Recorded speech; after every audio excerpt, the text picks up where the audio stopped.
Imagina você trabalhar das 9 da manhã às 9 da noite, 6 dias por semana. 996. Esse é um jeito curto de falar sobre a cultura de trabalho chinesa, principalmente nas grandes empresas de tecnologia, como Alibaba, Huawei e Tencent. Em muitas dessas empresas, trabalhar 12 horas por dia, 6 dias por semana, não é mais exceção, já é o esperado quando você é contratado. E essa cultura tem raízes muito profundas que vão muito além do mercado de trabalho. Para você compreender essa gravidade do problema, primeiro é preciso olhar para a base da sociedade chinesa, e tudo começa lá no Hukou. O Hukou é muito importante na China porque ele determina as escolas que você pode estudar, os hospitais que você pode ser atendido e o trabalho que você pode ter no futuro. E tudo isso depende exclusivamente da cidade que você nasceu. Se você nasce em uma cidade rural e quer se matricular em uma escola que fica em Xangai ou Pequim, isso é quase impossível. Alguns dizem que passar em uma universidade de Pequim vindo de uma cidade pequena é mais difícil do que entrar em Harvard ou Stanford. E isso cria uma pressão que começa desde a infância. Agora imagine que você nasceu em uma cidade pequena e enfrentou todas essas barreiras, conseguiu entrar em uma escola boa e sair de lá com notas excelentes e depois se matricular numa faculdade. O que vem depois?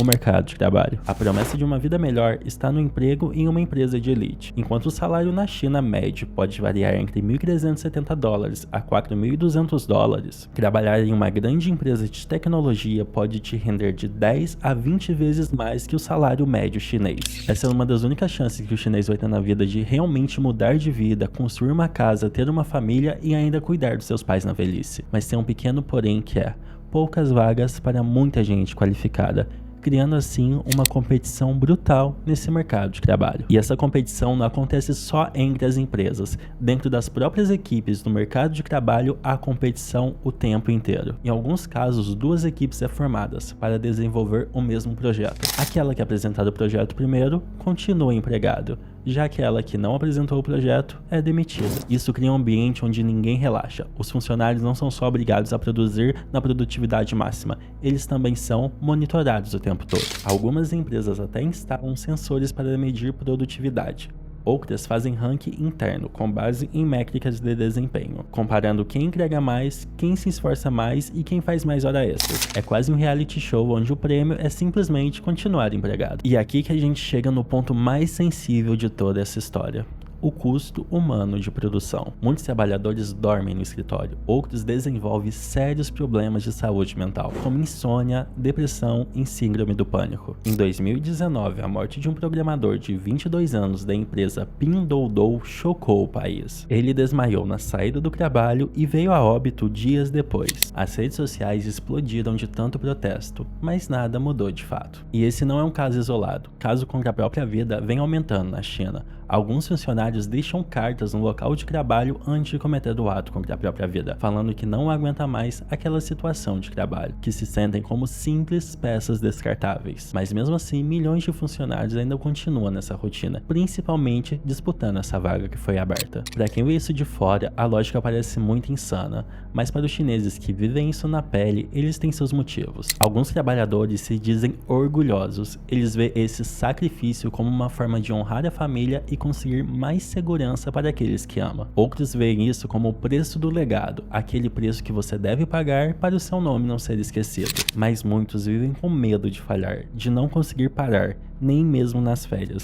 É uma escolha, mas feita de dentro, em um sistema que não te dá muitas alternativas. Nos últimos anos surgiram protestos.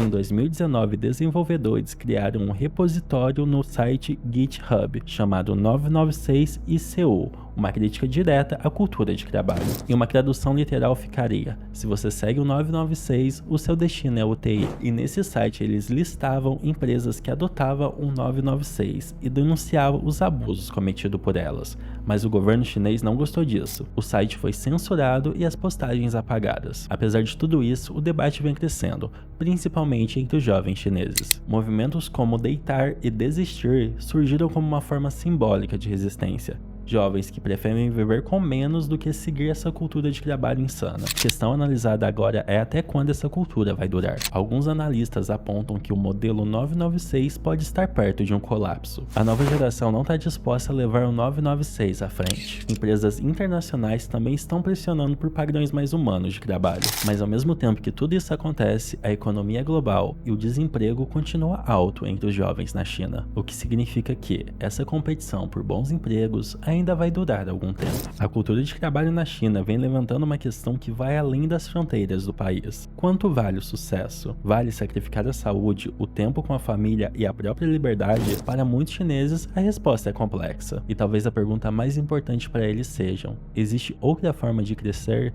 sem destruir a si mesmo no processo? Qual é esse equilíbrio adequado entre trabalho e tempo de lazer? Entre ter uma velhice saudável, onde você vai ter tempo de aproveitar tudo aquilo que você construiu durante a vida? Essa pergunta eu deixo para você.